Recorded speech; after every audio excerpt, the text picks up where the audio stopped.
What's up YouTube? My name is Brian, owner and operator of Captain Lockpick, and today I'm going to be showing you how to use a KW1 Lishi tool. Lishi tools are definitely my favorite tool to use. They've been around for the automotive industry for quite some time, but they kind of just released, I think about a year ago now, the ones for like residential locks such as the KW1 keyway, the SC1, they have the SC4 and so on.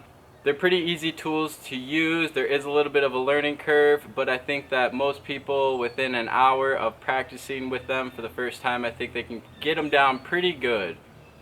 I will be posting a link in the description on where you can get your own KW1 Lishi tool app, but with that being said, let's go ahead, go into the van, and I'll show you kind of the fundamentals of how they work and how to get started with practicing using one of them. Okay, so here is the KW1 Lishi tool.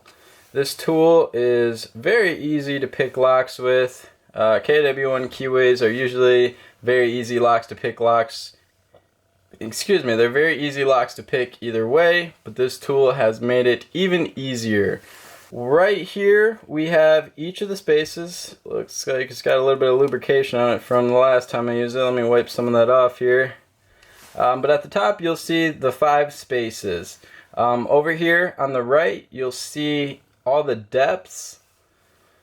So actually this is a 2-in-1 picking tool. So once you have the lock picked, you're actually able to decode it, and you could code cut a key if that was necessary. But in this video I'm just going to show you how to use it to pick locks. So right here we'll be using a KW1 keyway. I haven't tried picking this lock yet. Hopefully all the springs and pins are working as they should be. So the first step is to spray some lock lube into the cylinder. I do recommend this lock lube for anybody who doesn't have a preferred lubrication that they use. It's really nice, it works, it does the job, and it's just all around great. So we're going to go ahead and spray it. I like to spray it up with the cylinder upside down just so the lock lube soaks in nicely. There we go.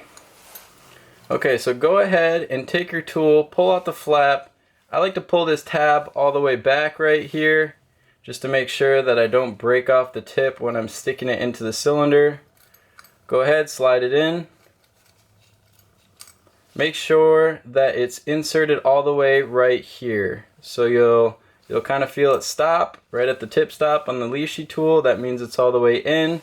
Go ahead and begin applying light tension right here. One of the biggest mistakes I think people often do when they're trying to learn these tools is they'll put too much tension when really it just requires a little bit. So the saying for picking locks with Lishi tools is, if it's stiff, it is ready to be picked. So we're going to go through and we're going to feel. So like this first one right here, it's pretty stiff. It's not bouncing back. Let's try to find one that's bouncy. So this one's bouncy, so that means it's not ready to be picked.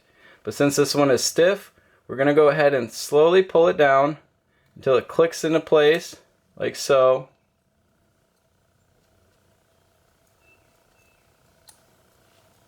There we go. Sometimes you kind of got to like counter rotate and let the pin kind of slide back up. I think I overset that one a tad. 2 is still not ready to be picked. We're going to slide over to space 3. 3 is pretty stiff, so we're going to go ahead and pull it down until it is bouncy. There we go. That one fell right into place. We'll go to 4. That one's stiff, ready to be picked. Let's go ahead and pick it. There we go. It's bouncy. That is a good sign. 5 is ready to be picked. And just like that, we have picked the lock.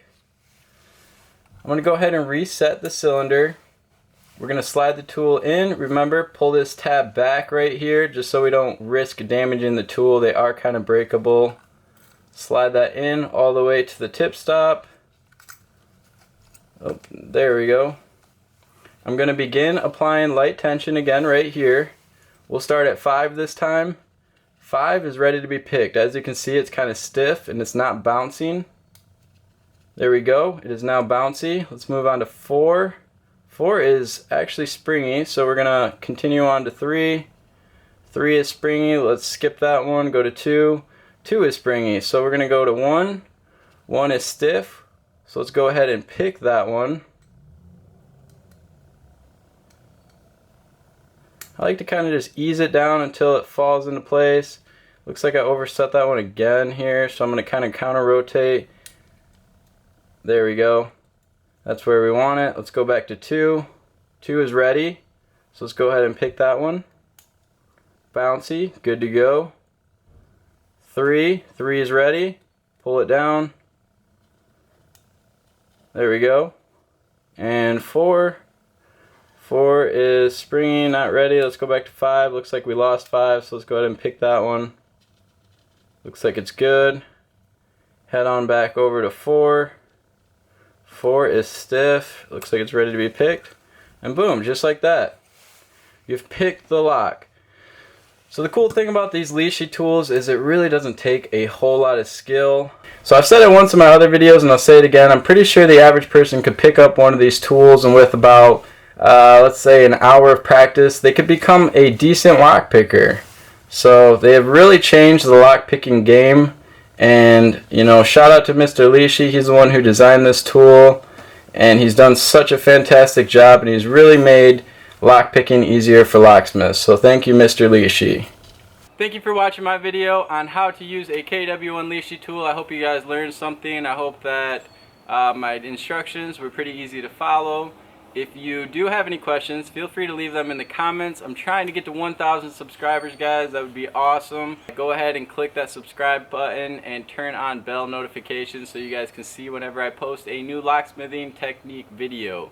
If you liked the video, feel free to show your appreciation by actually clicking the like button. But otherwise, I will see you guys in the next video. Thanks for watching.